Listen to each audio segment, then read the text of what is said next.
As always, it's good to see Miss Gaby Abate, our partner and Chief of Highway Safety for Rhode Island. As law enforcement officers, most of us have spent a significant portion of our careers patrolling Rhode Island roadways and focusing on keeping Rhode Island roads safe. This entails looking for impaired drivers, distracted drivers, those who fail to wear their seatbelts, and those who drive at excessive speeds. As we approach the holiday season this year, we are confronted with a stark reality. The number of road fatalities have increased to 67 compared to 45 at this time last year. In response, the Rhode Island State Police have made 917 DUI arrests thus far compared to 732 at this time in 2022. We know our partners across the state are equally committed to addressing this issue. We strongly urge Rhode Islanders to refrain from driving while impaired. Instead, consider utilizing ride-sharing services, designated drivers, or public transportation. Remember, always have a plan to get home safely. While our message regarding impaired driving carries significant importance, we must emphasize the wearing of seatbelts is equally critical. Today, we are here to remind all Rhode Islanders that the single most important action they can take is to buckle up before hitting the road. It is not only a safety measure, but it is also against the law to not wear a seatbelt. You will hear the statistic again today, but I will mention it for the first time. 50% of vehicle occupants killed in the United States in 2021 were not wearing a seatbelt. This rate is even higher, closer to 58% among Rhode Island fatalities this year. Very simply, the best way to stay safe on our roads is to ensure that every person is secured in an appropriate restraint. We hope that this message resonates strongly with Rhode Islanders, leading to better choices and increased safety. Finally, at the conclusion of today's news conference, troopers will provide a brief demonstration using our rollover simulator, highlighting the critical importance of seatbelts. I am now pleased to introduce Director Peter Alviti. Director Alviti has been a great partner for law enforcement during his time at Rhode Island DOT, and we have certainly appreciate his time here today. Director Alviti.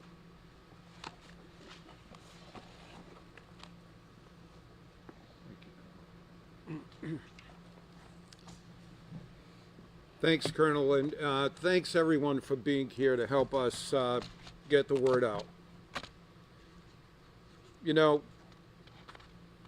we're heading into, as the Colonel said, a joyous season, time when we all want to celebrate. And we want everybody to have a good time and celebrate. But there are ways to do it and still remain safe on the roadways. The Colonel and his folks, the Police Chiefs Association, and all of the police officers that they represent certainly do their share. They're out there enforcing the law. It's against the law not to wear a seatbelt. It's against the law to drive under the influence. And it's against the law to speed. And these folks on either side of me and their officers are out there every day enforcing that law. But that's just one part of it. The other part DOT tries to do in creating roadways that are safe, setting speed limits that are safe, and encouraging safe practices by motorists. But we can only do so much in engineering and enforcement. The rest of it is up to all of the people that are hearing this message today.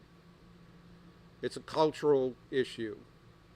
We know that this year is our worst year in a long time. 67 people died this year so far on our highways, and we're just part of the way through the busy holiday season.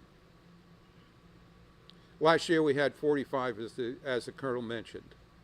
So we're 50% increase in people dying on our highways this year in Rhode Island, this year alone. That is very troubling, particularly since of the 67 fatalities, 2/3 of them were not wearing seatbelts. 2/3 of the people. Over 40 people weren't wearing seatbelts when they died as a result of an accident.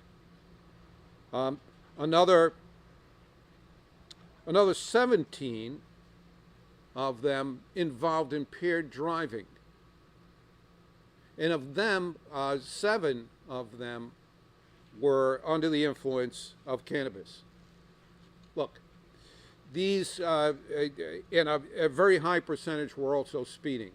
You put those 3 or 4 things together, and it's a deadly combination.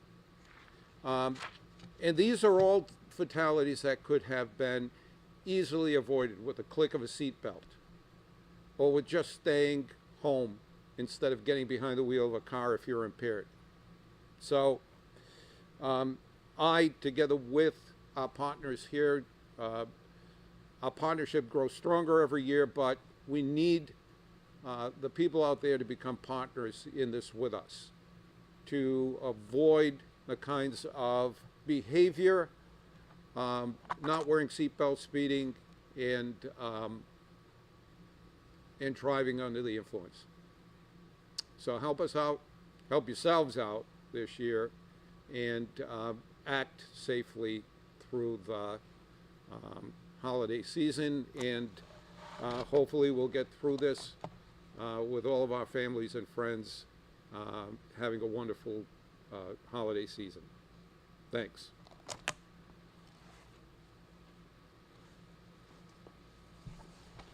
Good morning. My name is Brad Conn. I'm the Colonel of the Warwick Police Department and the Vice President of the Rhode Island Police Chiefs Association.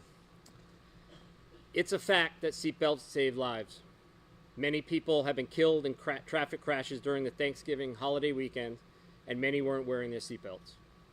This may seem like an obvious thing to say, but it needs reinforcing. Simply put, buckle up. Wearing your seatbelt is proven to be one of the best ways to save your life in a crash. Let's put this into perspective. The statistics are clear and compelling. Studies consistently show that wearing a seatbelt significantly reduces the risk of injury or death in the event of a crash. It is the single most effective way to protect yourself and your loved ones on the road.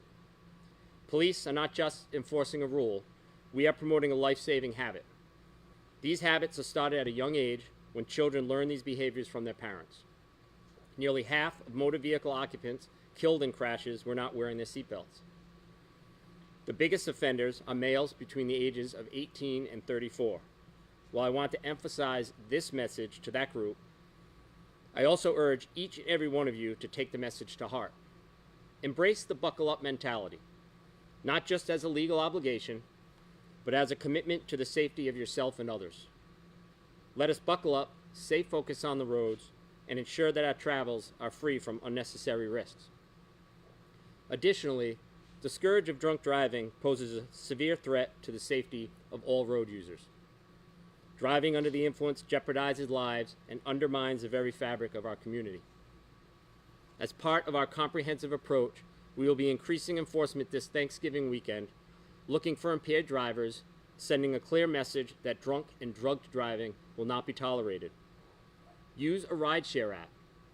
Designate a sober driver. Pledge to not get behind the wheel impaired. No excuses this year. The Buckle Up campaign, therefore, is not just about seatbelt usage. It's a holistic effort to create safer roads for everyone. We are not merely focusing on compliance. We are working towards a culture where responsible driving is the norm. By addressing seatbelt usage, distracting driving, and drunk driving collectively, we're building a foundation for safe roads and a happy holiday season.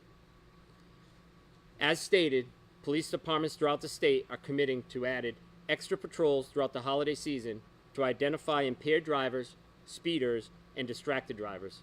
And we'll be looking to make sure that our operators and passengers have buckled up. So please, Do your part to help us prevent traffic-related fatalities. Buckle up and have a safe and happy Thanksgiving.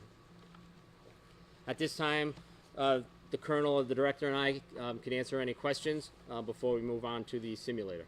You guys mentioned extra staffing and patrols. I guess what's that going to look like from both the state police perspective and from a municipal perspective? I'll start with you, Colonel. If you can kind of talk about extra patrols. So from a Step up to the podium. Thank you.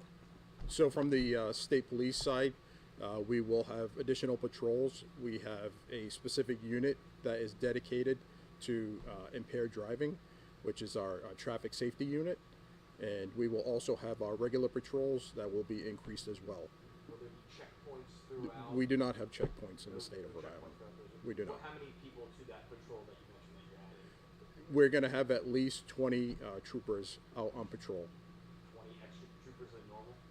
20 altogether. And how much of an increase is that from what you would normally have on a weeknight? On normal weeknight, we have about 8 to 10. So you're essentially doubling it, sounds like. Correct. And when does that run until? Obviously Wednesday night, Through I'm sure a lot of people starting Wednesday through the weekend. through the weekend. Through the weekend.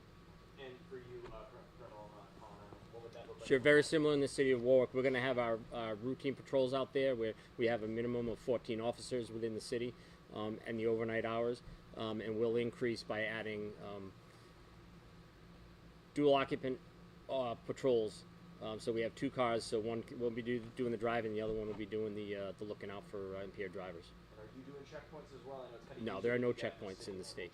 Is that anything you guys have considered doing? I know you mentioned this is a pretty big uptick, and we're not even through the holiday season right now. So is that something that you're looking at as a possible something down the line? It is a possibility, yeah, we will be talking about it. Explain, he don't know what a checkpoint is in Rhode Island. It's illegal. Currently, that's correct. Yes, it is illegal. And Colonel Weaver, we talk about we have 900 DUI arrests made up nearly 200 from last year. What do you believe is some of the factors that play into so many more arrests at this point this year compared to last? At the state police, we, and as well as the municipal aid departments, I know we are all making a concerted effort to identify impaired drivers and hold them accountable for their behavior. And do you think there's any factors that are kind of playing a role in such a big increase? I mean, 200 in the year's not even over thus far. We still have Christmas, Thanksgiving. I mean, you guys normally see what, roughly 50 on the holidays DUI arrests? At the pace that we are going, we will have over 1,000 arrests this year alone, which would be a record for us. And it is extremely unacceptable, and that's why we're here today. We hope that this message will resonate with the residents of the state, and that we will not continue to have this trend in the future. And Director Alvidi, I know you've made a few comments, you even did at the podium there. Your concern when it comes to road safety, seeing over 60 deaths on our roadways already this year, up from, I believe, low 40s last year. And you've made it clear that you believe there may be a correlation with the legalization of marijuana. Can you comment on that?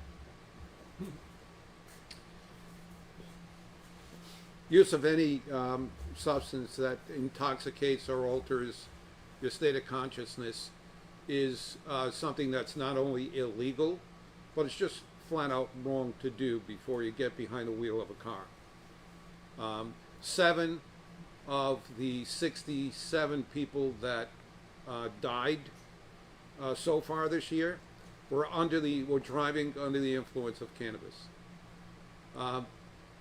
That's 7 people that may very well have been among us now, and even 1 is an unacceptable number, but 7 is certainly concerning to us. This adds an additional element that we all have to worry about when we get on a road.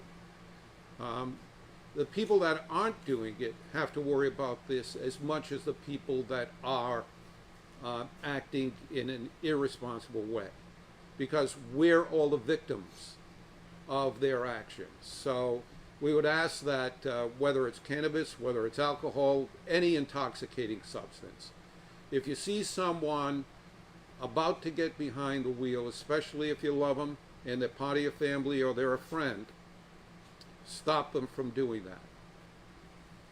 take an active participation and help law enforcement from preventing these people from getting on the road in the first place.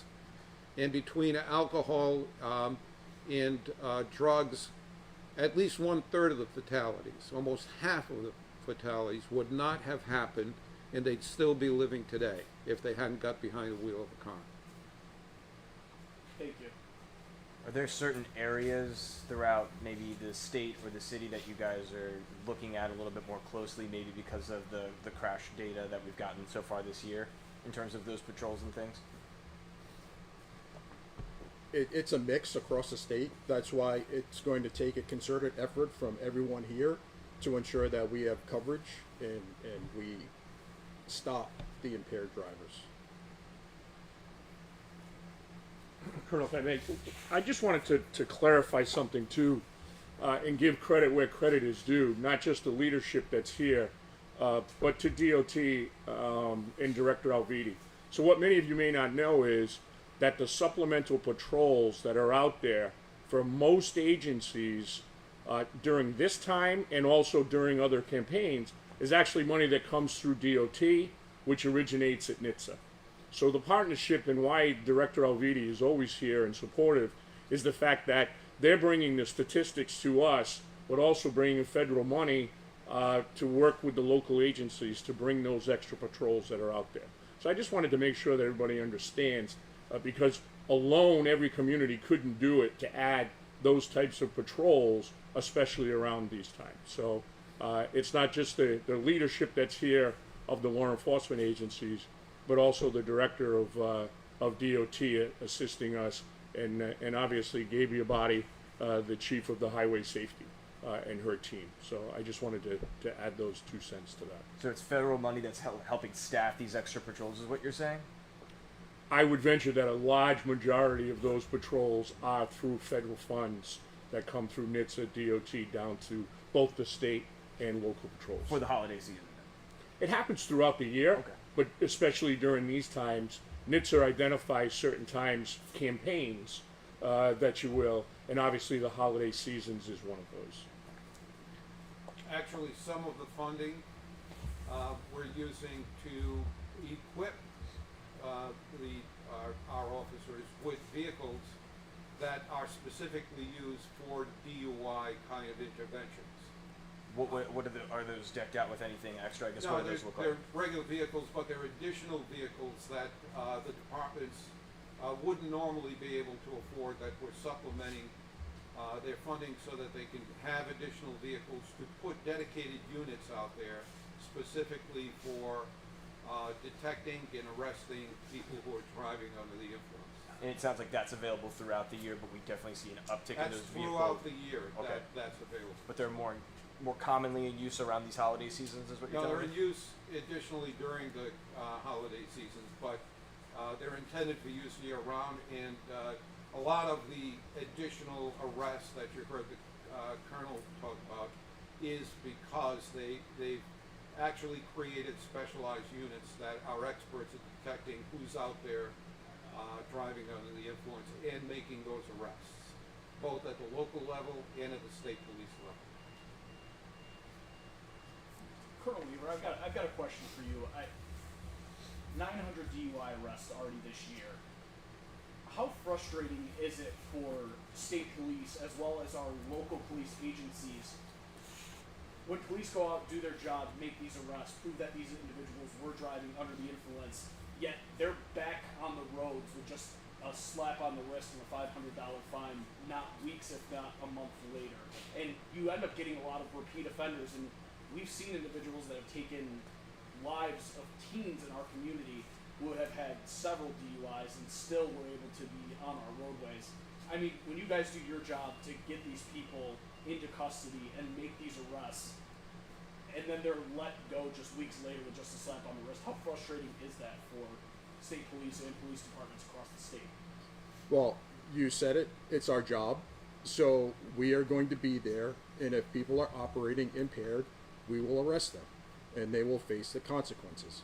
And if they are repeat offenders, we will arrest them each and every time. That's what we're going to do, and we will be there to do that.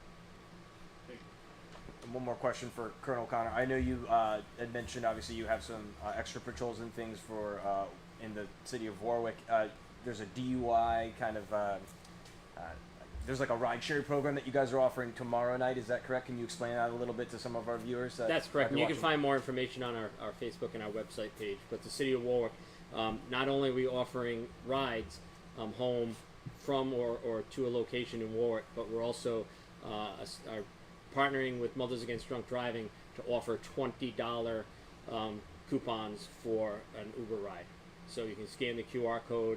If you're at a place in Warwick and you need to get home, your first $20 Uber ride is on us. How many years have you done something like this? This is the first time we're partnering with MAD for the Uber.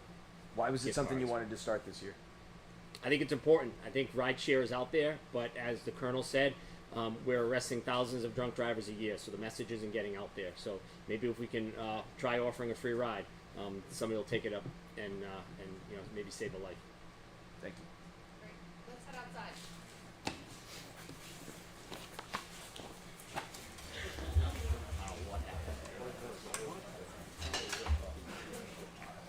You gotta grab your ear so I didn't have to pull your side. No problem. You said there's more information on